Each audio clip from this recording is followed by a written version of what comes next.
合一，广传福音，一起成长，彰显主爱，基督是主，立足引领身外世界，明证主爱，同心合一，广传福音，一起成长，彰显主爱，基督是主，立足引领身外世界，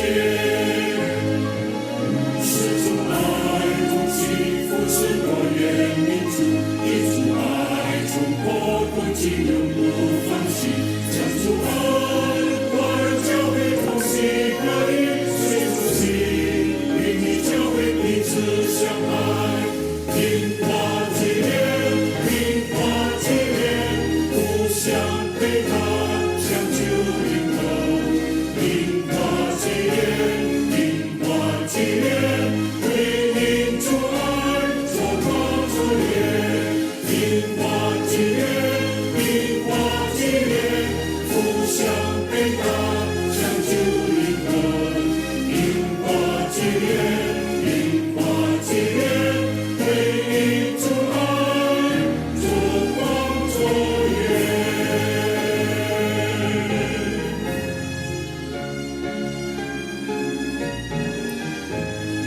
Visi misi PGTI memberitakan Injil Kristus, menyatakan kasih Tuhan, melayani semua bangsa. Visi misi PGTI memberitakan Injil Kristus, menyatakan kasih Tuhan, melayani semua bangsa. Karena kasih-Nya rela melayani semua suku bangsa tanpa pamrih. Berkatnya gereja Tuhan bersehati, sertanya gereja saling mengasihi.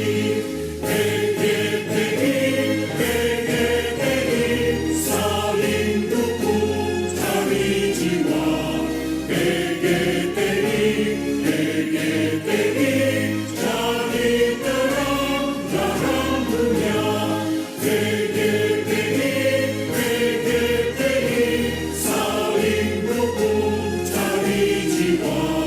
PGTI, PGTI, jadi terang, terang dunia.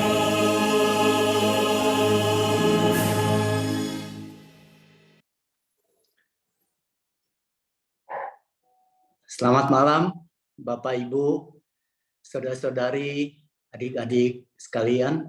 Selamat bergabung di dalam webinar PGTI. Webinar PGTI pada malam hari ini bertema Why is Future Career Different? Atau mengapa karier di masa depan akan berbeda? Seperti yang kita ketahui, kita hidup di dalam zaman yang penuh dengan perubahan yang cepat dan masif. Dan perubahan-perubahan ini terjadi karena bermunculan teknologi-teknologi digital yang disruptif. Artinya yang mengubah cara kita bekerja, cara kita berbisnis, cara kita belanja, cara kita berkomunikasi, cara kita bergaul, bahkan cara kita mencari pasangan. Dengan adanya pandemi, digital teknologi yang disruptif ini kita serap, kita pakai dengan begitu cepat. Sehingga akibatnya perubahan-perubahan ini membawa tantangan yang sangat besar bagi kaum muda kita. Kaum muda yang baru lulus, yang sedang mencari pekerjaan, karena mereka tidak dipersiapkan oleh sekolah. Kurikulum sekolah tidak bisa mengikuti kecepatan perubahan di luar. Sehingga kaum muda kita ketika mereka lulus dari sekolah, mereka terkejut melihat apa yang mereka belajar di sekolahan tidak lagi relevan dengan lapangan kerja yang mereka hadapi. Itulah sebabnya, saudara-saudari, Bapak, Ibu, adik-adik sekalian, pada malam hari ini PGTI mengundang 2 narasumber dari Go Campus untuk membicarakan hal ini. Apa yang harus kita persiapkan ketika kita dihadapi dengan perubahan zaman yang begitu masif dan cepat. Sebelum kita mulai, saya akan memimpin doa pembukaan. Setelah itu saya akan minta Willy untuk memperkenalkan 2 narasumber kita. Setelah paparan dari narasumber, Willy juga akan memimpin Q&A, yaitu jikalau saudara-saudari ada pertanyaan silakan taruh di chat room atau raise hand. Mari kita masuk di dalam doa. Bapa kami yang ada di dalam surga, kami bersyukur karena pada malam hari ini Tuhan memberikan kami kesempatan untuk sama-sama duduk, memikirkan, mendengarkan apa yang terjadi di dalam zaman yang kita hidupi ini. Tuhan, kami mohon Tuhan sendiri berbicara pada kita melalui 2 narasumber yang Tuhan sudah pakai, supaya kaum muda kami, supaya kita semua bisa mengerti zaman yang seperti apa dan bagaimana kita harus mempersiapkan diri. Tuhan, berkatilah webinar PGTI yang sangat singkat pada malam hari ini. Kiranya semua yang kami bisa belajar, apa yang kami dapat sungguh bisa memuliakan Tuhan. Kami berdoa hanya dalam nama Tuhan Yesus Kristus, Juru Selamat yang hidup. Amin. Silakan Willy memperkenalkan 2 narasumber kita pada malam hari ini. Amin. Thank you, Pak Raymond. Selamat malam semuanya. Saya lihat partisipannya sangat banyak ya hari ini. Dari melonjak tadinya dari cuma 44 jadi 94 nih so far. Jadi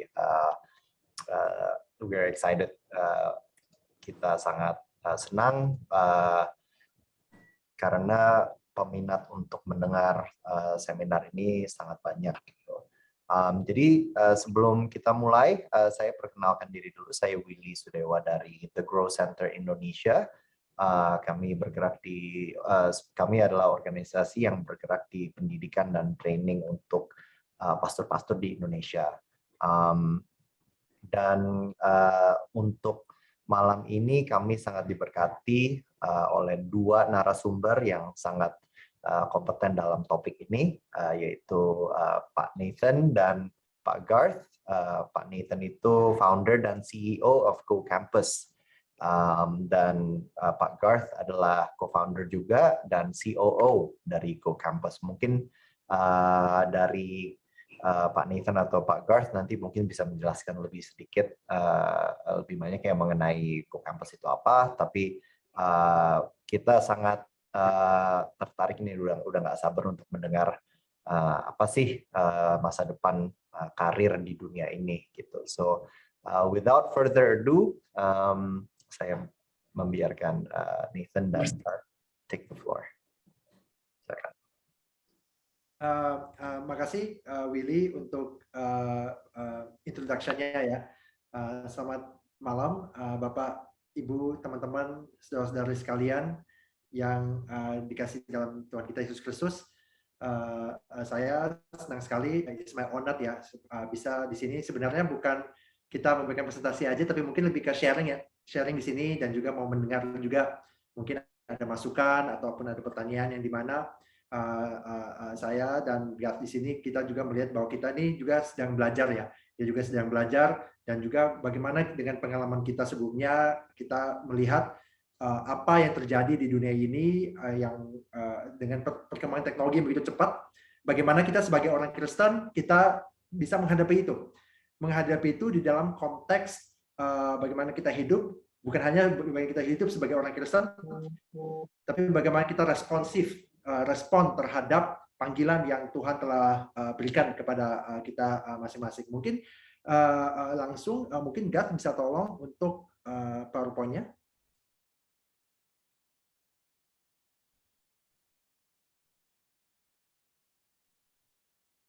Oke, ya. Jadi konteks dari malam ini, why future career is different. Saya melihat itu kita balik lagi kepada apa yang menjadi esensi dari kita manusia yang hidup di dalam dunia ini. yang dimana kita melihat esensi kita manusia itu tidak terlepas dari pencipta kita, yaitu Allah Tritunggal yang menjadi pencipta kita, yang menjadi pencipta langit semesta universal. He is a universal God.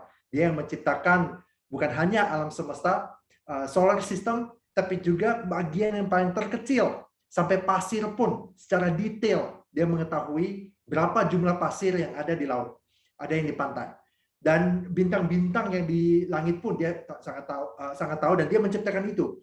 Jadi kita sebagai manusia yang diciptakan by the image of God, yang diciptakan oleh gambar dan rupa dari Allah sendiri itu, kita ada sesuatu, kita mendapatkan sesuatu pikiran atau mindset yang sebenarnya serupa dengan Allah, yaitu bagaimana Allah kita tuh ada Allah yang inovatif, Allah yang kreatif, Allah yang benar-benar sangat teliti dan juga sangat mengontrol dan memanage alam semesta ini. Makanya kita manusia itu beda sekali dengan mungkin makhluk hidup yang lainnya, binatang dan lain sebagainya, yang dimana hanya manusia itu yang bisa respons terhadap anugerah dari apa yang Tuhan telah berikan kepada kita semua ini.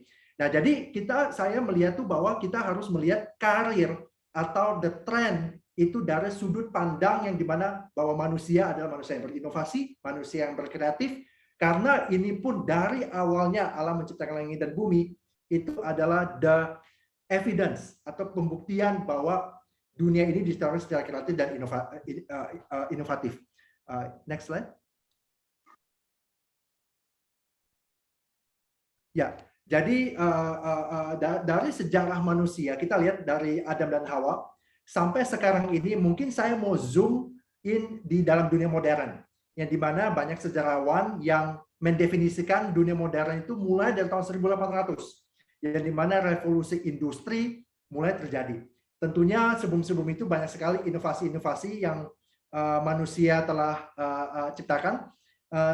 Di Alkitab pun Bahtera Nuh itu adalah suatu inovasi. Raja Daud di mana dia berinovasi dengan memakai alat-alat perang yang sangat sederhana, sangat simpel, tapi sangat efektif sekali.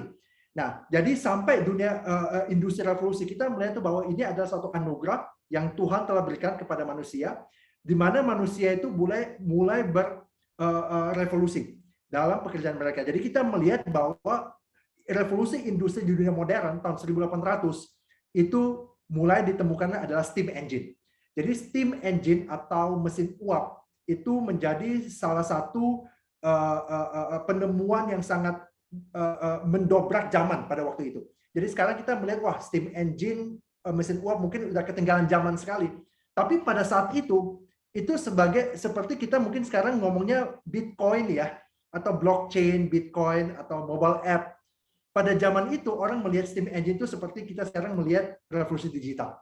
Jadi bagaimana steam engine atau mesin uap itu memproduce 8 kali volume output at the same time. Jadi productivity manusia itu meningkat 8 kali lipat dibanding sebelum manusia mendapatkan mesin uap itu. Nah, jadi ini the first industrial revolution yang terjadi pada saat. Tapi manusia tidak hanya stop di mesin uap. The next. Yang kedua, penemuan krusial kedua yang didapatkan yaitu adalah listrik, electricity, yang dimana assembly line in mass production dan supply itu menjadi faster with lower cost, atau dengan harga yang sangat relatif lebih murah dibanding tanpa memakai electricity. Kita sekarang hidup di zaman sekarang, mungkin kita nggak bisa kebayang ya. Coba kita kalau hidup mungkin 2 hari aja deh, tanpa lampu, tanpa listrik, tanpa AC, tanpa semuanya ya. Bagaimana kita bisa produktif gitu ya. Nah, jadi pada waktu itu electricity membuahkan lebih banyak output yang lebih cepat at the lower cost.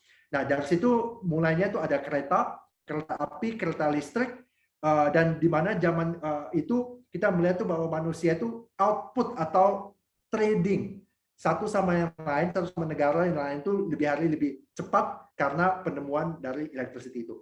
Yang ketiga kita lihat ada automation yang sebenarnya didapatkan itu di dalam tahun 1900-an. Jadi setelah Perang Dunia Kedua, di mana kita melihat tuh banyak pabrik-pabrik ataupun banyak production itu sudah memakai otomasi. Jadi mobil pun tidak lagi dibuat secara manual satu persatu, terus kita ngukur gimana caranya, tapi sudah memakai mesin dan otomasi. Dan yang keempat, kita melihat tuh bahwa di dalam 20 tahun terakhir ini, kita melihat bahwa setelah internet menjadi sebuah komoditas untuk mass market atau untuk rakyat biasa ya, internet bisa didapatkan oleh rakyat biasa. Itu allow communication atau komunikasi satu sama lain itu bisa langsung real time. Jadi mungkin waktu zaman dulu, waktu sebelum ada internet, kalau saya mau mungkin telepon Pak Raymond gitu ya, atau mau menghubungi Pak Raymond, saya harus tulis surat dulu nih. Saya harus tulis surat, atau saya harus telepon dulu, oh mungkin Pak Raymond nggak ada di tempat, jadi tunggu lagi. Mungkin sampai besok atau sampai lusa, baru dapat konfirmasi dari Pak Raymond bahwa oke, acaranya jadi jam 7 malam misalnya. Padahal udah 2 hari, 3 hari. Jadi revolusi internet atau digital revolusi, the fourth industrial revolution, itu membuat kita satu sama yang lain itu bisa berkomunikasi secara real time. Dengan adanya kita bisa berkomunikasi secara real time, maka productivity kita juga tuh meningkat jauh lebih cepat dibanding revolusi pertama, yaitu memakai alat uap itu. Ya, next. Pada intinya kita melihat tuh ada satu benang merah, yaitu apakah itu di revolusi yang pertama, kedua, ketiga, dan keempat, ataupun sebelum itu, pada waktu Nuh membuat Bahtera, pada waktu kita lihat banyak sekali ancient China di Tiongkok pada abad ke-10, 11, 12 bisa menciptakan banyak penemuan-penemuan. Itu mempunyai satu tujuan, yaitu bagaimana manusia hidup di dunia ini bisa create beta values atau mempunyai suatu makna yang lebih besar lagi dengan sesuatu proses yang lebih mudah, lebih cepat, dan lebih murah. Nah, jadi apakah itu di revolusi mesin uap, ataupun listrik, ataupun otomasi, dan apapun nanti kemudian ke depannya, secara prinsip itu ada benang merahnya. Benang merahnya itu adalah bagaimana manusia itu bisa berproses dan mendapatkan hasil tujuan akhirnya itu dengan lebih gampang, lebih cepat, dan lebih murah. Nah, ini adalah benang merahnya. Tentu caranya, tools-nya, alatnya mungkin beda-beda, tapi semua alat ini dengan diciptakan ini mempunyai suatu tujuan yang sama, yaitu with this goal in mind. Nah, mungkin saya akan tunjukkan satu video yang dimana kita melihat bukan ke belakang, tapi kita melihat akan kurang lebih mungkin 10 tahun ke depan. Sekarang ini banyak orang berbicara mengenai metaverse ya, metaverse ataupun blockchain. Tapi sebagai kita kehidupan sehari-hari, apa sih itu metaverse ya? Ini cuma salah satu contoh aja, di mana kurang dari 10 tahun ke depan, mungkin cara kita bekerja, berinteraksi satu sama yang lain, udah nggak kayak gini lagi di Zoom. Bedanya adalah di Zoom itu kita masih 2 dimensi. Saya melihat teman-teman, Bapak Ibu di sini masih 2 dimensi ya, di layar komputer, di Zoom, ini masih 2 dimensi. Tapi dalam kurang dari 10 tahun ke depan, kita melihat tuh banyak sekali perusahaan teknologi itu yang memakai alat metaverse untuk bagaimana kita bisa ketemu. Saya bisa lihat Pak Raymond, saya bisa melihat teman-teman di sini, Bapak Ibu di sini dengan langsung real time, real life, dan juga seperti saya melihat dengan 3 dimensi. Ini mungkin salah satu contohnya, videonya bagaimana ini kita melihat ini yang menjadi tren dan akan kedepannya seperti begini. Over the last year and a half, a lot of us who work in offices have gone remote. And while I miss seeing the people I work with, I think remote work is here to stay for a lot of people. So we're going to need better tools to work together. Let's take a look at what working in the metaverse will be like. Imagine if you could be at the office without the commute. You would still have that sense of presence, shared physical space, those chance interactions that make your day, all accessible from anywhere. Now imagine that you have your perfect work setup and you can actually do more than you could in your regular work setup. And on top of all that, you can keep wearing your favorite sweatpants. Looking good. Let's get together real quick for a debrief.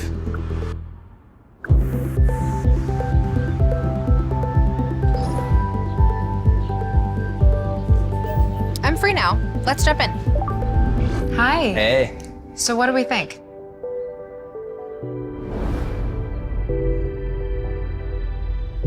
I think it's ready. Great. I'll prep it for the presentation. All right. Good luck. Imagine a space where you can tune out distractions and focus on the task at hand. And when you're ready to share what you've been working on, you can present it as if you're right there with the team. Wait, where's Mark? I think he's in the middle of something.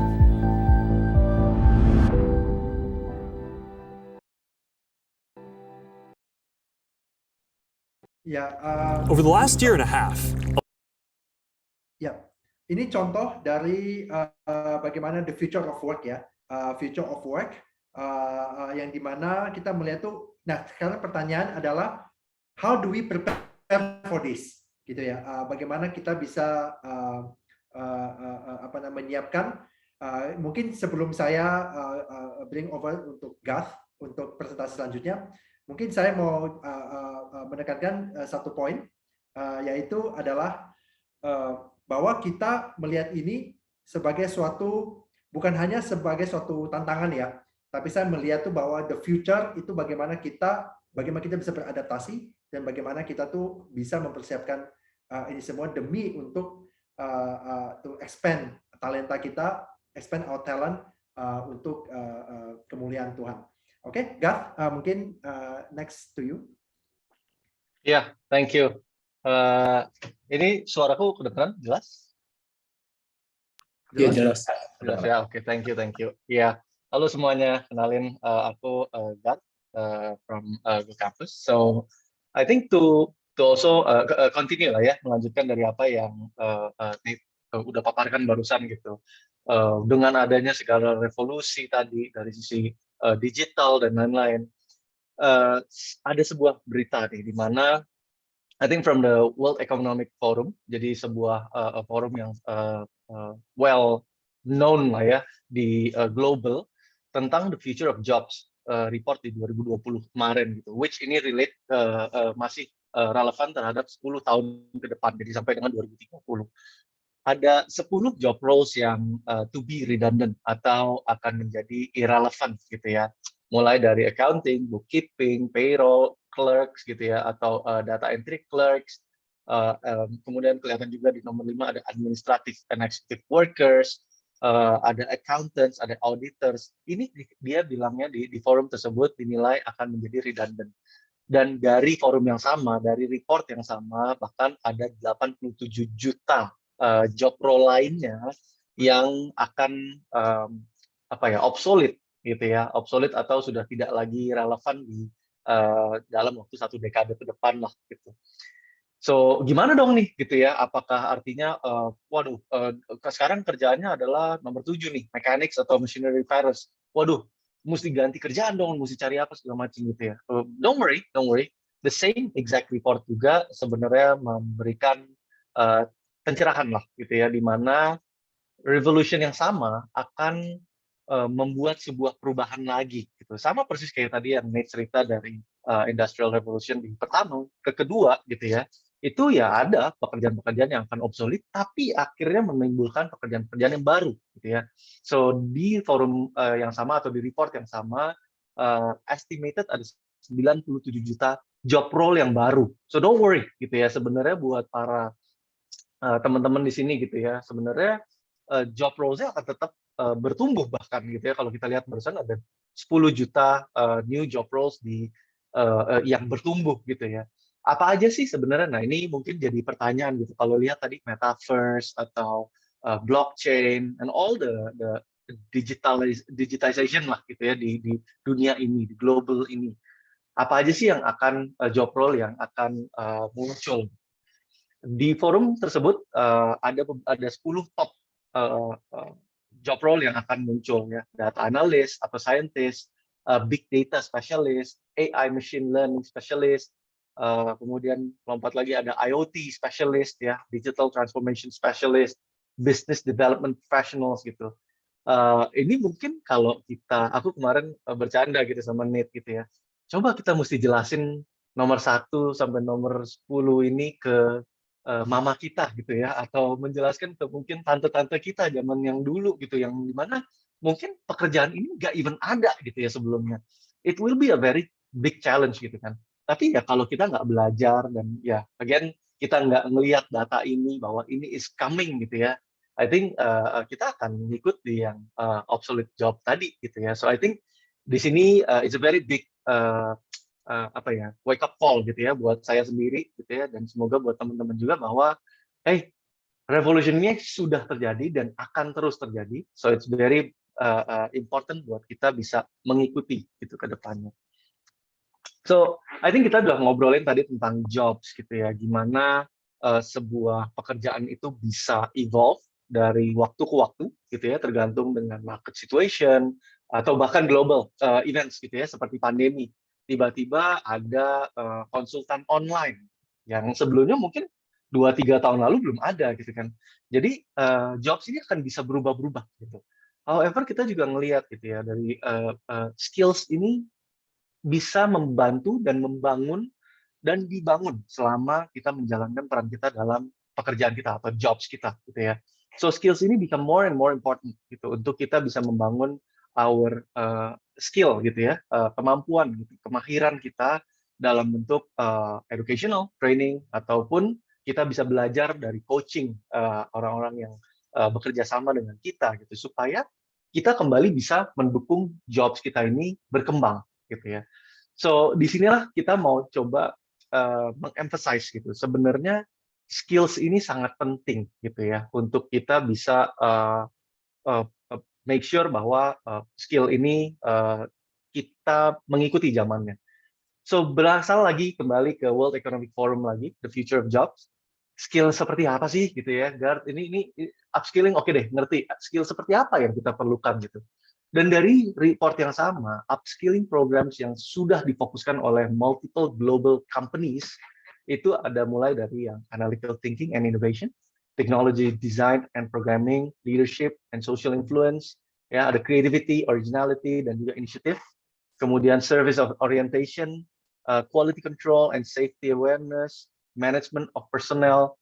Kenapa upskilling ini penting banget gitu? Karena kalau dilihat gitu ya, apapun pekerjaannya gitu, baik itu mungkin di startup ternama gitu ya, atau technology company, atau mungkin barista, atau mungkin bukan sesimpel, maksudnya sedekat gitu ya dengan preschool teacher misalnya. Ya, upskill ini atau skill-skill dari yang disebutkan ini itu sangat penting untuk kita punya gitu ya. Jadi it's very important buat kita terus mengejar gitu ya, terus mengupskill diri kita untuk bisa kompeten gitu ya di dalam dunia kerja.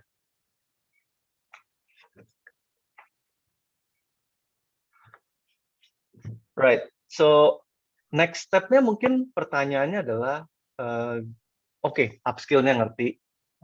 Ini challenge gitu buat kita bisa mengerti atau mengejar kompetensi kita di dalam pekerjaan gitu ya, dalam jobs kita. Terus gimana caranya upskill-nya gitu dong ya.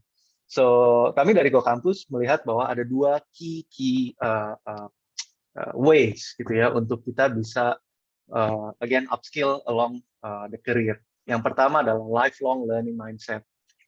Bahwa career itu bukan lagi sebuah garis lurus, bukan lagi sebuah tangga yang terlihat gitu ya, bahwa habis belajar jadi staff, jadi manager, and then jadi direktur mungkin, and then jadi dan sebagainya. It's like satu jalan yang lurus gitu kan. But now career itu menjadi continuous learning process gitu, di mana begitu kita memilih bahwa oke, rasanya karir saya sudah di atas gitu ya, karir saya sudah mentok, dan atau mungkin saya sudah tidak perlu lagi belajar gitu kan. That's when your career stop juga sebenarnya gitu ya. Jadi kalau dilihat tadi ya dari apa yang di-share oleh Nate, bahwa revolusi industri sendiri juga sudah terjadi berkali-kali, dan di dalam revolusi tersebut banyak sekali inovasi-inovasi yang terjadi, dan it is very important untuk kita punya lifelong learning mindset. Itu yang pertama. Yang kedua adalah, of course, oke, sekarang kita mau belajar, kita udah tahu lifelong learning mindset ini penting. But most importantly juga adalah kita bisa belajar dari yang credible sources gitu ya. So di internet semua seperti ini tadi bilang juga komunikasi, data, informasi itu semua sudah bebas, right? Mau buka dari internet, search engines, di mobile kita, di laptop, di TV bahkan, everything's available for us anytime, anywhere. Ya, jadi it's very important untuk kita bisa memilih credible sources yang kita mau belajar, gitu ya. Jadi otherwise kita akan grow either misinformation, gitu ya, atau misinterpretation juga, gitu. Jadi it's very important nih siapa yang kita pilih credible sources-nya. So mungkin contoh aja ya, sources companies atau institutions yang seperti sudah ternama atau mereka yang memang bermain di industri sebagai leaders gitu ya, seperti misalnya Google atau Amazon Web Service atau AWS gitu ya, atau mungkin universities gitu kan. Kita udah tahu ada mungkin Johns Hopkins mungkin, atau NUS di Singapura, atau bahkan UPH di Indonesia gitu ya. Ini kita udah tahu nama-nama ini adalah credible sources gitu kan. So we need to make sure that we learn from those credible sources gitu. Kita benar-benar mengcurate gitu ya, kurasikan siapa aja sources. Halo, Nah, mungkin sorry, yes. potong sedikit, bisa tolong reshare screen-nya karena mungkin edisi kita agak blur ya. Coba di. Got it. Okay. You.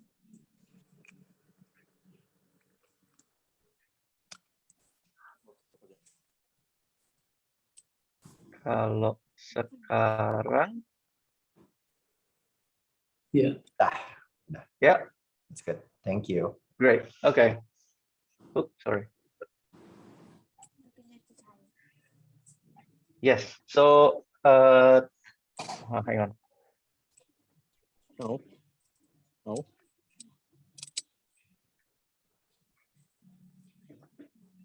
Loading ya, sebentar ya. Oke. Should be there. Sudah. Alright.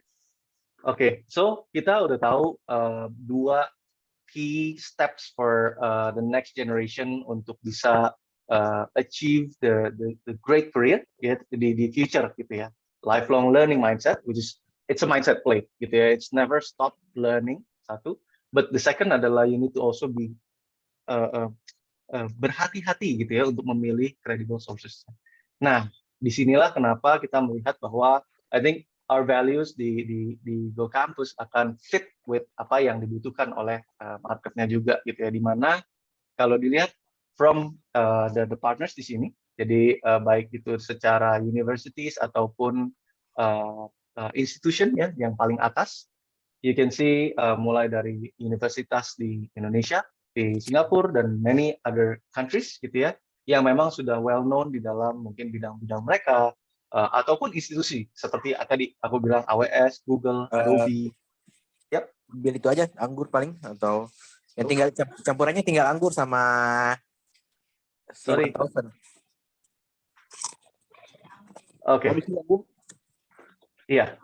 So yeah, what I'm saying adalah I think dari sisi partners, Go Campus berpartner ya, bermitra dengan para higher education partners gitu ya, dimana kalau dilihat di bagian yang kotak di tengah, kita punya banyak programs available for the upcoming jobs tadi gitu ya, the upcoming challenges tadi gitu, baik itu secara business management ataupun kalau dilihat yang certification courses ini bisa jadi mulai dari digital marketing ya, stock investment, cryptographic dan cryptocurrency, data science, persis seperti apa yang tadi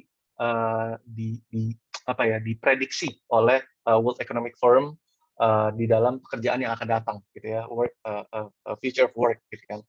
So nggak cuma di sana juga, I think from Go Campus pun dalam hal credibility, kami pun bekerja sama dengan para partner-partner yang credible tadi untuk memberikan sertifikat. Nah, ini yang menurutku akan penting gitu ya untuk dunia kerja di masa depan juga, di mana bisa aja kita belajar mungkin dari many sources gitu ya, tapi yang bisa memberikan sertifikat atas nama institusi yang kredibel tadi, I think that's the game changer gitu ya. That's why I think kita bisa belajar dari banyak tempat gitu ya. Mungkin nggak cuma Go Campus, cuman we're saying that bahwa kita sudah pilihkan ya. Kita sudah pilihkan mungkin beberapa topik atau partners yang memang bisa membantu teman-teman sekalian untuk belajar dan menumbuhkan karir ke depannya.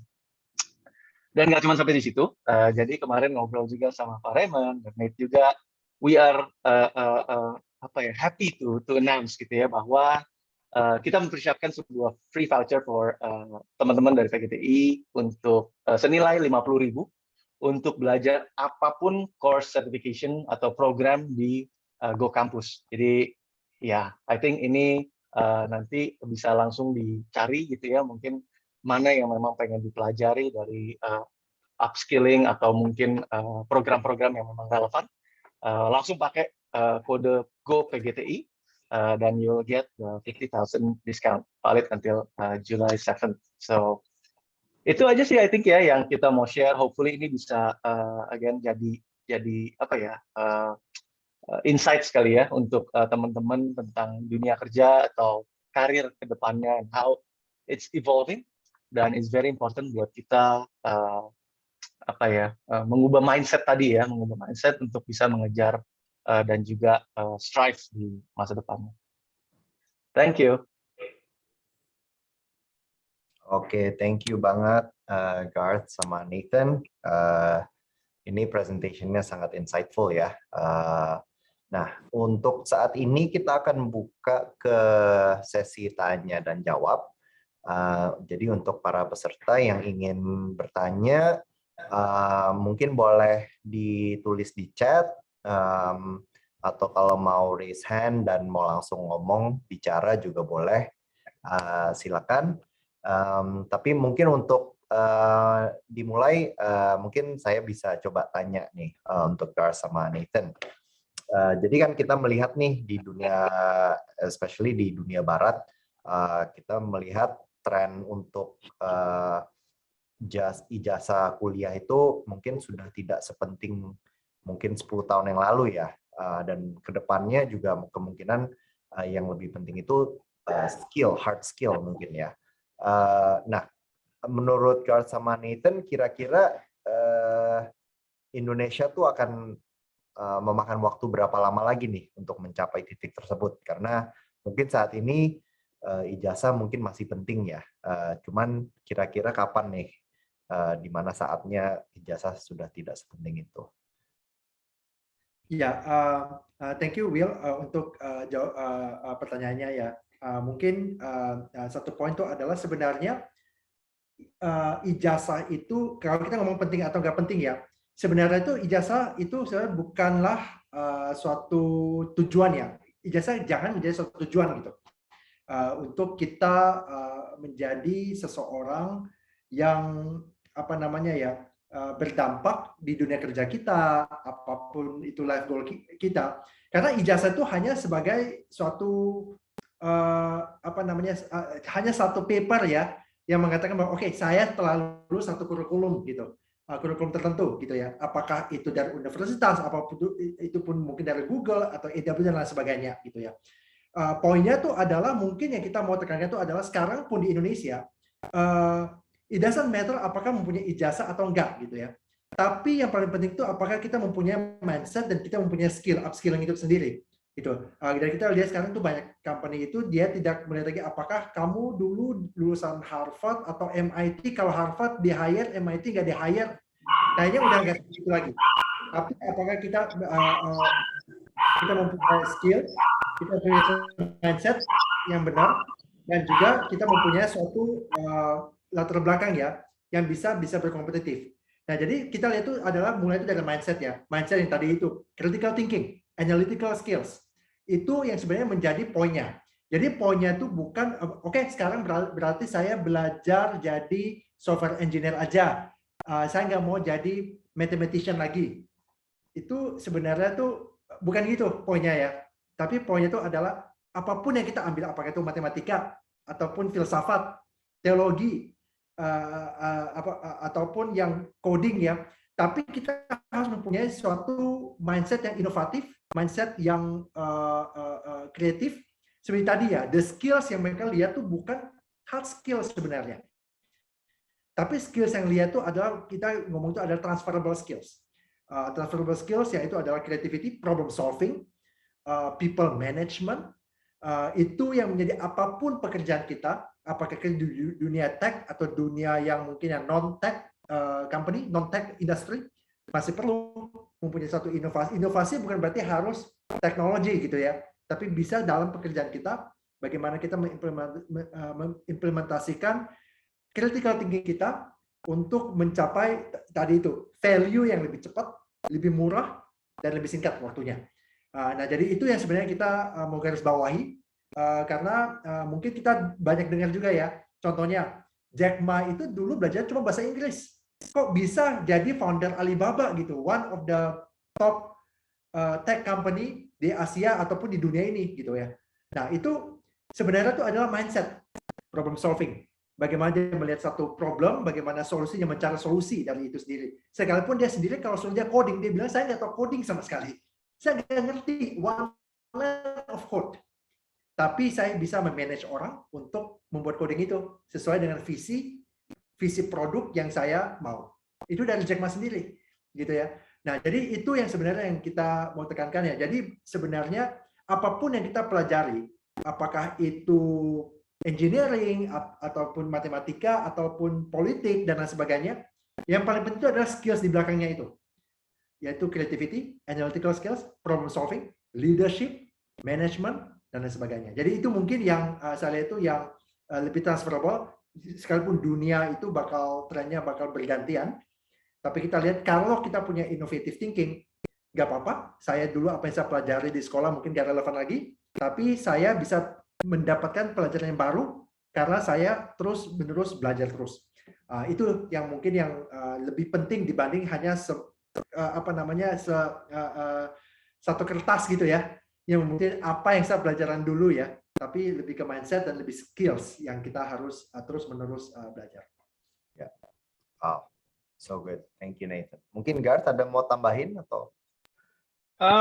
I think echoing aja sih. Mungkin apa yang Nate udah bilang in terms of kayak hanya secari kertas itu gitu ya, atau sebuah sertifikat itu gitu ya. Mungkin ini true banget gitu. Jadi di beberapa pengalaman aku kerja juga gitu ya, dan leading a company, it's very rare juga kita menilai seseorang atau decide gitu ya, memutuskan seseorang itu untuk masuk ke company atau enggak, itu hanya berdasarkan dari sertifikat tersebut, gitu kan, atau ijazah tersebut. Gitu.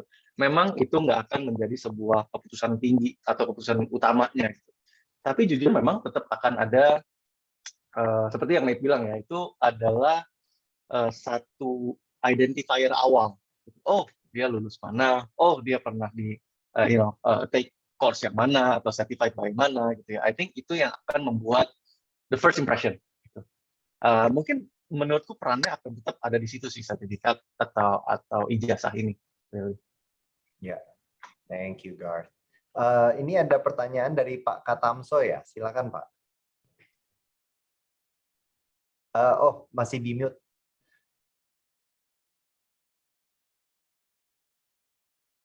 Pak Katamso masih ke mute mic-nya. Sinta bisa buka? Ya. Udah buka? Sudah. Oke ya, dengar ya. Ya, saya menanyakan apakah Go Campus ini merupakan satu lembaga atau organization atau resources atau lab ya, yang maksudnya lab nggak kayak di Amerika di Ukraina itu loh, tapi lab untuk industrial AI gitu loh ya. Ya, saya mau tahu juga ya. Kemarin saya pernah ngomong di ini juga, disruption di Indonesia tuh kayaknya sangat tidak diutamakan. Ya. Kita udah tinggalan tapi mereka masih santai-santai aja. Ya, sepertinya bahaya. Jadi kita lihat itu memang people itu ada tiga macam. Yang satu actionnya very fast. yang satu biasa-biasa aja, yang satu wah terlambat itu yang akan ditinggalkan oleh zamannya. Nah, saya bayangkan juga yang tadi Anda katakan itu, mungkin saya banyak kan nonton film-film sains atau yang inilah, pokoknya yang sains atau saya satu aja mungkin dokter itu nantinya akan hilang, akan disruption, karena saya lihat tuh udah nggak tahu, saya bayangin tuh bisa dimain dengan robot nanti kan, itu lebih actual, lebih sensitif, lebih akurat gitu loh ya. Nah itu ini kan bagi yang kedokteran itu akan disruption. Saya nggak tahu, saya bayangin bisa begitu ya. Nah hal-hal begini kalau kita nah seperti saya tadi bayangkan juga 10 tahun yang lalu, 20 tahun yang lalu lah kita bilangin kalau computerized bisa di bahasa Inggris saja, bahasa Indonesia, tapi Chinese susah karena sulit. Tapi sekarang udah tembus, malah mereka lebih cepat, mereka udah sampai ke NASA ya. Itu apa yang nggak bisa, itu sangat-sangat itu. Jadi tadi yang itu yang saya menarik adalah yang terakhir kan masih belajar learn from the credible source ya. Wah itu penting sekali ya. Kita jangan anggapnya kita itu bisa disruption semua. Ini zamannya tuh berarti zaman tidak menentu nih sekarang ini. Jadi ragu-ragu juga. Nah sekarang apa yang kita kerjakan besok mungkin udah dihancurkan saya. Ya. Jadi apakah nantinya yang akan datang, wah kita hidupnya tuh lebih cepat mati kali, karena terlalu beban, terlalu cepat bosen ya kan. Jadinya semuanya anggapnya bisa suicide gitu. Yang nggak tahu, saya jadi bingung nih. Pak Katomso, mungkin ada pertanyaan yang mau meminta menurut bapak-bapak nih gimana ya? Ya, makasih. Mungkin ada mindset dari bapak-bapak nih. Ya, Pak Ini real loh. Nah, saya pikir mungkin itu terjadi.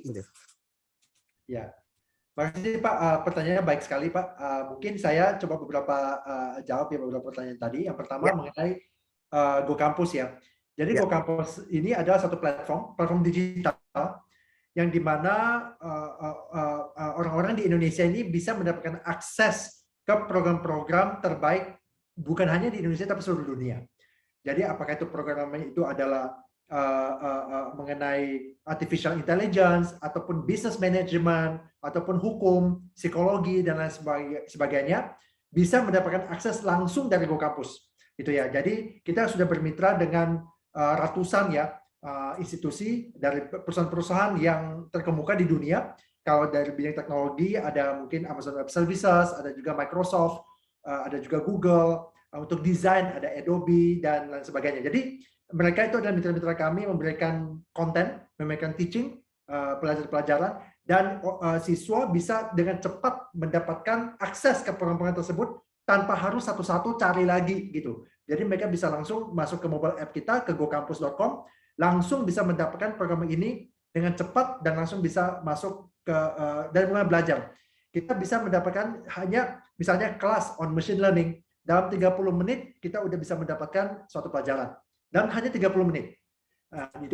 Dan karena kita sudah bermitra dengan yang lain-lain. Jadi kita ada platform ya, jadi mungkin bukan lembaga per se, tapi mungkin adalah digital platform yang memberikan akses kepada teman-teman kita di Indonesia supaya bisa mempunyai akses ke quality programs dari all over the world. Ini mungkin apakah kita ikutnya dengan member atau fee atau apa ya nanti kalau mengikuti program Bapak gitu? Ya program-programnya itu ada yang free, ada juga yang berbayar. Jadi tidak perlu jadi member baru bisa ikut sebenarnya.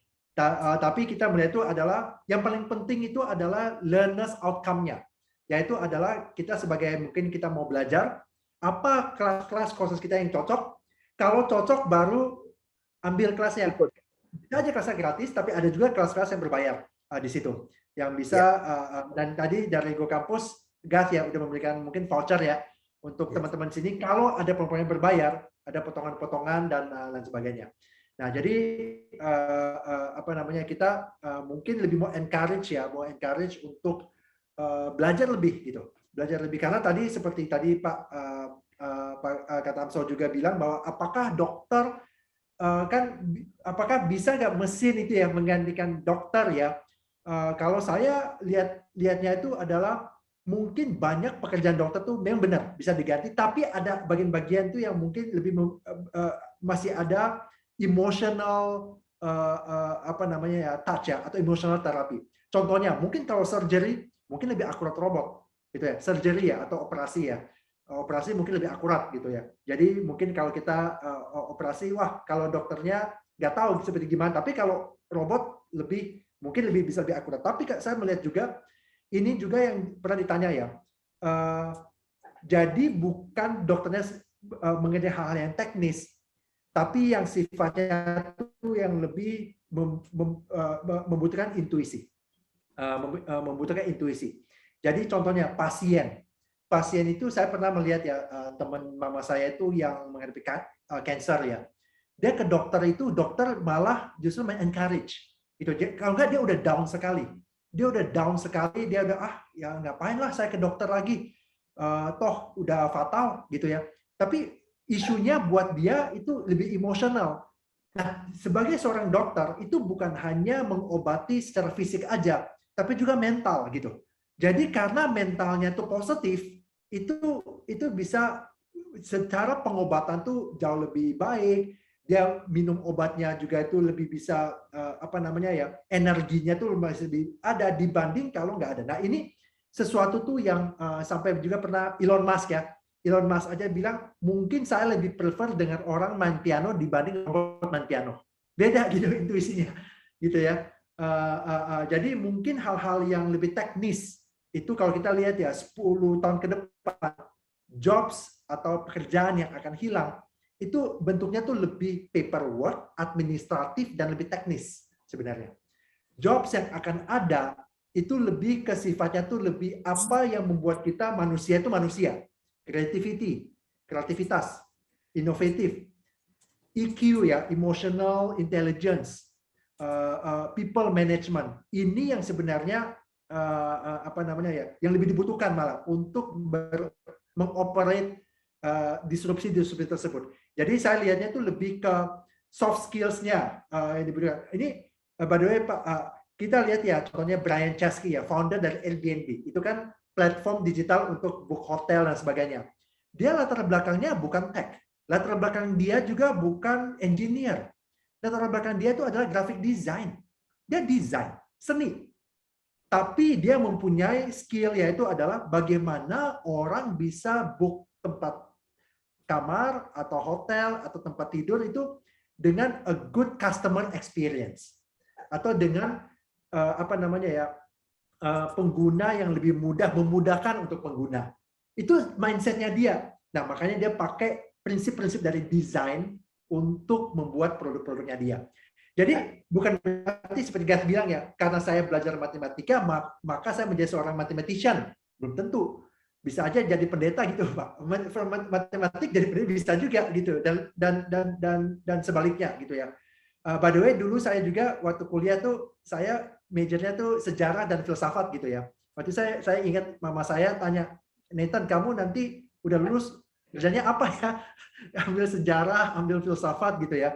Tapi sebenarnya yang kita belajar di sekolah ya, waktu itu saya kebetulan kuliah di Amerika, itu kita diajarkan bahwa sebenarnya belajar sejarah dan filsafat itu teaches you how to think. Mengajarkan kita bagaimana kita berpikir, bagaimana kita melihat suatu fenomena atau suatu event, suatu problem, dan bagaimana kita mencari solusi yang masuk akal dan berlogika.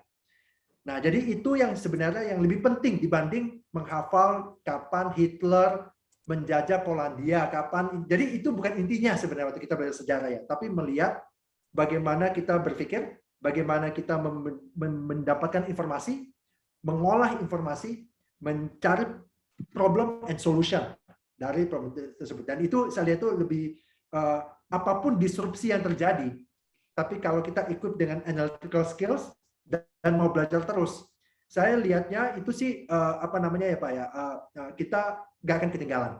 Karena yang penting kita open, kita bisa beradaptif untuk new skills dan new learning. Mungkin itu kali Pak ya poin utamanya. Iya, terima kasih. Ya Bapak tadi ngomongin how do you think? Oke, saya mindset kayak untuk konsultan ke pasien. Sekarang awal-awal mungkin nggak bisa, tapi dari ini yang udah ada nanti seperti konsultan yang tadi pasiennya ada masalah di pikiran ini, mereka awalnya dia bisa dengan psikologi, ya. Tapi ini psikologi kan dia bisa transfer ke dalam program itu nantinya ke depan ya habis juga disruption juga loh, bisa begitu. Ya. Baik, terima kasih Pak Katamso. Mungkin karena masih ada 2 lagi nih pertanyaan Willy di chatroom. Iya, actually tadi Nathan udah mungkin sentuh sedikit ya mengenai pertanyaan-pertanyaan yang ditanya dari Pak Rudi dan Pak Yones. Pak Rudi tanya, saya seorang dokter, saya hanya bisa bekerja dengan ijazah dan sertifikat, tapi teknologi kan sangat membantu, tapi apakah bisa menggantikan prognosis dan diagnosis? Nah, mungkin tadi Nathan udah touch sedikit ya mengenai itu. Dan juga Pak Yones juga tanya tadi, misalnya salah ambil jurusan di mana lowongan pekerjaan mungkin susah, apakah bisa pindah di bidang lain? Nah, itu mungkin Nathan atau Garth mungkin mau menjelaskan sedikit lagi gitu, mungkin kalau misalnya ada tambahan. Ya, Garth dulu, silakan. Oke, thank you. Ya, I think mungkin yang pertanyaan Yones ya, karena ini menarik dan aku ngerasa banyak teman-teman yang seumuran gitu ya, atau bahkan mungkin lebih muda mengalami hal yang sama nih, gitu. Karena wah kemarin ngambil kuliahnya ngikut temen dulu atau disuruh papa mama gitu kan, and waktu ngejalanin kok kuliahnya begini ya, kok kayak nggak suka ya, sedangkan ngeliat teman-teman yang lain kayak itu lebih keren, yang ini lebih bagus, atau itu lebih sukses, atau banyak banget lah distractions-nya gitu ya. Sebenarnya nggak pengen bilang bahwa oh ya udah ganti aja atau pindah aja atau kejar passion-nya atau apa. It's not about that sih sebenarnya gitu. Cuman balik lagi sih ke apa yang Nate juga udah bilang ya. I think setiap mata kuliah atau setiap edukasi yang kita ambil gitu ya, jalurnya ada intisarinya, ada value skills yang kita akan dapat gitu ya. Nah itu sebenarnya yang penting banget untuk kita ambil gitu kan. Karena nanti pekerjaan itu hanya sebuah apa ya, perahunya gitu ya, atau mobilnya gitu, untuk kita mendeliver value yang kita mau jalankan ke orang lain gitu kan, yang kita mau menjadi berkat buat orang lainnya. I think ini ya adalah core education-nya gitu ya, core dari education yang kita ambil, di mana kita ambil lebih ke skills atau ke values yang kita bisa bawa ke pekerjaan manapun. Yes, ada beberapa detail atau tactical skills yang kita perlu pelajari gitu ya. Tapi I think lebih banyak values atau lebih besar juga nih peran dari tadi ya skills yang kita bisa ambil, itu lebih penting gitu dibanding mikirin kayak wah gimana nih masa depannya, pekerjaannya apa ya, itu mungkin bisa comes later. Itu pendapatku. Ya, thank you Garth. Mungkin ada pertanyaan dari Livi Sadikin, mau tanya kalau mau jadi murid Go Campus apakah perlu syarat apa seperti ijazah atau yang lain?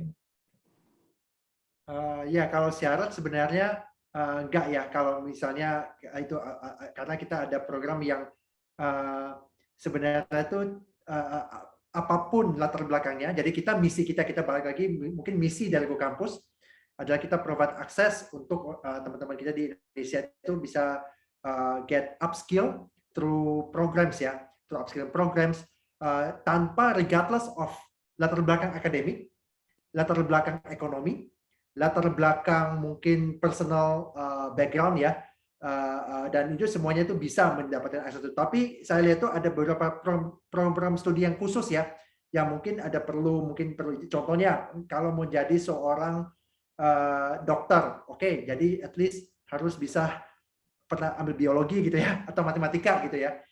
Jadi itu mungkin lebih ke spesifik mungkin menjadi seorang dokter misalnya, ataupun mungkin seorang pengacara gitu ya. Jadi kalau dia mau pengacara S2, harus mungkin di Indonesia tetap harus ada SH. Saya nggak bisa jadi pengacara tanpa ada SH gitu ya. Kalau di Indonesia mungkin nggak bisa praktek kalau kayak gitu. Mungkin bisa jadi konsultan aja tapi nggak bisa praktek sebagai seorang pengacara tanpa adanya SH misalnya. Dan itu karena ada peraturan dari pemerintah juga dan lain sebagainya. Tapi yang saya mau garis bawahi juga yang mungkin tadi dari Gat ya, bahwa ini dari Yones ya, bahwa apakah salah ambil jurusan ataupun ini yang lagi ngomong mengenai accounting ya, misal accounting apakah pindah bidang lain dan lain sebagainya. Karena saya lihat, apakah karena accounting tadi saya lihat dari salah satu pekerjaan yang akan mungkin hilang gitu ya. Sebenarnya tuh accounting itself itu nggak akan hilang, tapi akan digantikan. Jadi peran dari accounting itu sebenarnya ada, tapi perannya tuh bukan manual calculation lagi. Nah, contohnya sekarang itu di GoCampus kita juga pakai accounting service. Nah, accounting service kita itu adalah ada accountantnya, tapi dia udah pakai digital tools. Dia udah pakai dashboard, dia udah bisa lihat trennya dan dia juga bisa tahu API integration, integrasi satu sama yang lain. Jadi peran dari accountant itu berubah. Bukan berarti nggak akan ada accounting. Mungkin kalkulasi teknisnya akan bisa dilakukan oleh robot. Itu ya. Kita nggak usah lagi kalkulasi manual. Kita mungkin rumus-rumusnya udah ada semuanya. Tapi ada accountant tuh yang lebih melihat sebagai lebih strategi. Jadi kita lihat peran manusia itu lebih strategik, lebih strategik karena hal-hal yang teknis dan manual itu pasti bisa dilakukan oleh robot. Dan mungkin robot mengerjakan lebih cepat dan lebih akurat dibanding manusia. Nah, jadi peran dari manusia itu lebih yang sifatnya lebih human management. Jadi seorang accountant bukan lagi untuk mengurusin kalkulasi ini sama ini rumusnya benar atau enggak. Itu bisa dilakukan oleh robot. Tapi dia lebih melihat tuh bagaimana dia engage sama kliennya dia, sama timnya dia, bagaimana timnya itu bisa adopt digital teknologi untuk membantu mereka untuk melakukan best accounting practices. Jadi lebih ke situ saya lihat ya. Jadi bukan accountant seperti sekarang, perannya kalau masih manual itu bakal hilang. Tapi kalau dia bisa mengadopt teknologi, beradaptasi dan sebagainya, itu saya lihat itu perannya itu bisa dilakukan oleh robot, tapi di belakangnya itu ada manusia itu yang memanage gitu ya. Kita lihat ya sekarang semuanya itu nggak ada satu deep tech itu yang otomatis jalan sendiri tanpa di belakangnya tuh ada strategi manusia. Gitu. Jadi isunya tuh adalah apakah mindset kita, skill kita tuh lebih strategik atau lebih berkecimpung ke hal-hal yang lebih manual dan lebih teknis. Nah, itu tadi makanya 10 skill utama di 10 tahun ke depan tuh sifatnya tuh lebih strategik. Inovasi, creativity, leadership, people management, emotional management, lebih sifatnya lebih ke soft skill atau transferable skill yang bisa dipakai dimanapun industrinya, apakah mau di bidang pharmaceutical, medicine, F&B restoran dan sebagainya. F&B restoran sama tech company, Gojek misalnya, masih perlu human management. Bukan berarti kalau saya di restoran perlu human management, di Gojek nggak perlu human management, malah lebih perlu. Gitu ya. Human management dimanapun industrinya itu masih tetap ada. Tesla, Elon Musk. Kemarin saya lihat emailnya Elon Musk ke semua karyawannya ya. Dia bilang, mulai hari ini semuanya masuk office. Yang masih mau WFH silakan keluar dari perusahaan. Itu style Elon Musk untuk people management di company-nya dia gitu ya. Nah, sekalipun dia udah tech company, people management masih ada. Steve Jobs pada waktu dia naik lift ya, dia ketemu salah satu orang yang magang, dia cuma tanya, kamu dari mana, apa yang kamu kerjakan, sampai liftnya sampai di bawah, dia bilang sama staffnya, sorry, kayaknya Apple nggak butuh nih pekerja sebagai Anda bisa keluar sekarang. Itu stylenya Steve Jobs, sebagai CEO Apple pada waktu itu, ketemu sama seorang intern, seperti begitu. Sekalipun dia udah tech company. Jadi interaksi satu sama yang lain, antara staff sama leader, manajemen sama yang lainnya itu masih tetap ada, tapi cara untuk mencapai output dengan teknologi itu yang berubah. Caranya yang berubah, means-nya yang berubah, tapi interaksi satu sama yang lain itu malah lebih penting. Malah kita lihat ya, best practice di dunia ini untuk tech company, malah itu adalah agile culture. Agile culture, value pertama itu adalah interaksi antara manusia satu sama yang lain lebih penting daripada proses atau tools. Itu value pertama dari agile manifesto. Nah, jadi interaksi satu sama lain itu tidak caranya akan berubah. Mungkin kita udah bisa pakai metaverse, kita pakai Zoom, kita udah pakai WA. Tanpa dulu mungkin masih pakai telepon ya. Tapi banyak sekali proses in between itu yang bisa dilakukan oleh mesin dan di-automate. Tapi tidak akan menghilangkan komunikasi satu sama yang lain. Ya, thank you Nathan. Mungkin kita ada waktu untuk satu pertanyaan lagi ya. Ini ada dari Esramia. Apakah ada masukan untuk dari para pembicara untuk sekolah masa kini, apa yang harus dikembangkan secara khusus sembari kita berjalan dalam kurikulum yang diterapkan dari pemerintah kami saat ini? Ya, mungkin Gus feel free untuk add to that, karena Gus juga punya anak juga yang lagi sekolah juga ya di sekolah kurikulum di Indonesia ya. Saya melihat itu sebenarnya itu adalah saya juga besarnya itu di kurikulum pemerintah juga gitu ya. Di kurikulum pemerintah dulu saya SD-nya tuh di Ambon malah ya. Wah, waktu itu saya nggak tahu sekarang masih ada nggak, pelajarannya masih dulu masih ada PPKN ya, civics ya. Civics itu kita disuruh hafal bukan cuma Undang-Undang Dasar 45 tapi disuruh hafal menteri yang ada zaman itu tahun 90-an. Saya masih ingat itu siapa ya menterinya gitu, menlunya siapa, dihafal, di ujiannya disuruh hafal gitu ya, hafal menteri, hafal ini gitu ya. Kalau sekarang kalau kita lihat balik, apa sih gunanya hafal menteri zaman itu, sekarang juga udah berubah, menterinya udah reshuffle, ngapain gitu belajar ya pada saat itu ya. Nah, jadi pada kita starting point apapun kita sekarang di national curriculum kita, saya sebenarnya lumayan kritis ya untuk kurikulum kita sekarang ini, karena sifatnya tuh lebih banyak hafalan. Jadi lebih emphasis ke hafalan, lebih emphasis itu yang sebenarnya yang data yang sebenarnya bisa didapatin oleh di internet gitu ya. Saya masih ingat ya, ini anekdot, Albert Einstein ditanya stafnya dia. Albert Einstein ditanya apa yang menjadi speed of light atau kecepatan dari cahaya itu berapa. Albert Einstein lihat dia, saya nggak hafal loh, kan ada di buku, ngapain saya hafalin? Itu jawaban Albert Einstein.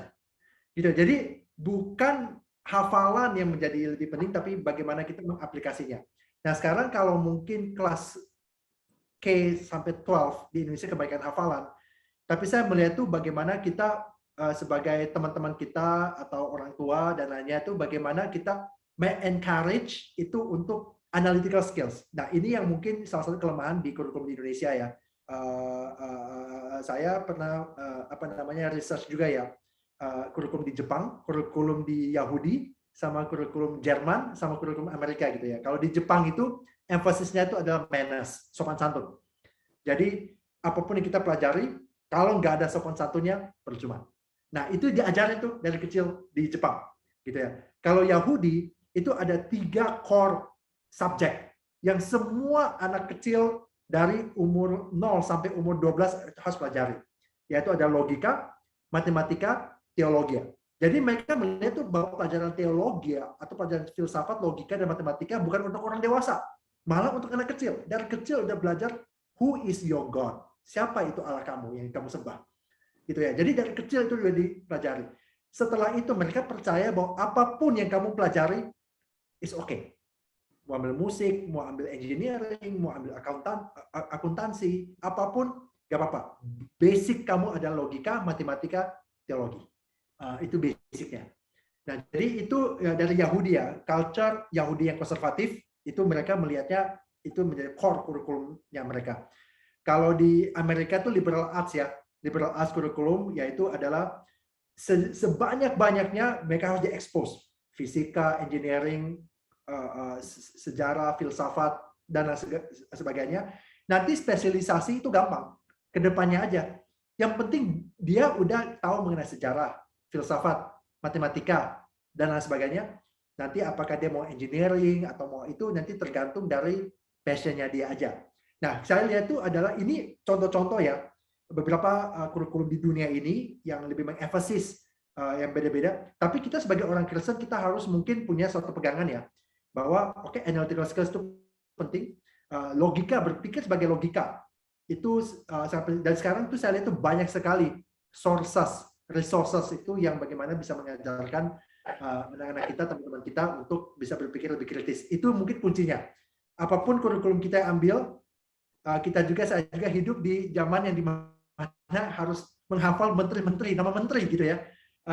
Tapi yang paling penting di belakangnya itu adalah berpikir kritis, bisa bertanya, bisa menjawab dengan kritis. Itu yang bisa menyiapkan seseorang untuk mungkin di masa depannya. Mungkin Gav bisa nambah singkat. Iya, thank you. I think mungkin kalau emang mau nambah ya, I think apa yang aku pelajari dari sekolah anakku adalah mungkin bukan berupa kurikulum, tapi ini sangat penting untuk diajarkan dalam pendidikan awal gitu ya, especially mulai dari tadi K sampai dengan 12 gitu. Yaitu adalah karakter. Jadi penanaman karakter mulai dari anak kecil, sesimpel misalnya ya, paling mudahnya terima kasih, maaf, ya permisi dan lain-lain. I think ini yang banyak missing out gitu ya, especially buat beberapa sekolah atau kurikulum yang mengutamakan akademik excellence gitu kan, di mana nilai adalah nomor 1 gitu ya. Jadi begitu dia ranking atau mungkin nilainya straight A's gitu kan, ya dia akan dipuja-puja gitu. Padahal mungkin tingkah lakunya belum tentu sebaik itu di kelas atau dengan hormatnya dengan orang tua dan lain-lain. So ini I think perlu dibalance gitu ya. Kalau memang ada saran atau masukan buat pemerintah, which yang saya tahu juga memang sedang dibakukan oleh kementerian di Kemdikbud, di mana karakter ini menjadi sebuah ya balik lagi ya, bukan kurikulum per se sih, tapi dimasukkan ke dalam materi pengajaran dan pertumbuhan dari anak-anak. Itu sih mungkin karakter ini yang akan jadi nilai tinggi. Yeah. Thank you Nathan and Garth. Wow, very insightful ya. Oke, mungkin karena sekarang waktunya sudah jam 8:15, kita akan berhenti di sini. Saya akan memberikan Pak Raymond untuk menutup. Baik, terima kasih sekali lagi Billy, Nate, and Garth.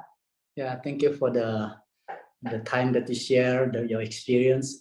Kita belajar banyak sekali ya dari apa yang dipaparkan pada malam hari ini. Saya sendiri mencatat satu hal, yaitu kita tidak usah gagap atau gugup menghadapi perubahan zaman yang begitu masif dan cepat ini, karena dalam sejarah manusia telah terjadi revolusi-revolusi yang juga sama dahsyatnya yang seperti kita alami pada saat ini. Kita hanya pakai apa yang Tuhan berikan pada kita, daya inovasi, dengan mental yang tidak pernah stop belajar. Kita pasti bisa mengadaptasi dan mengatasi perubahan zaman ini. Terima kasih sekali lagi. Saudara-saudari, sebelum kita tutup, saya hanya mau kasih tahu setelah ini PGTI akan membuat satu webinar lagi, yaitu tentang bagaimana kita memulai digital startup. Ya, banyak sekali anak-anak muda sekarang mau memulai digital startup. Kalau kita mau mulai, itu apa aja sih yang kita harus perhatikan? Saya akan mengundang 2 atau 3 narasumber yang pakar di dalam hal ini. Demikian webinar kita pada malam hari ini. Kita akan tutup juga dengan doa. Mari kita masuk dalam doa. Bapa kami, terima kasih atas berkat yang Tuhan berikan pada kami pada malam hari ini. Kami sudah belajar banyak, tapi Tuhan, kami sungguh mohon Tuhan, Roh-Mu sendirilah yang memberikan kami akal budi, supaya kami tahu bagaimana menghadapi zaman yang penuh perubahan ini. Terima kasih atas berkat Tuhan. Kami berdoanya dalam nama Tuhan Yesus Kristus, Juru Selamat yang hidup. Amin. Amin. Amin. Terima kasih.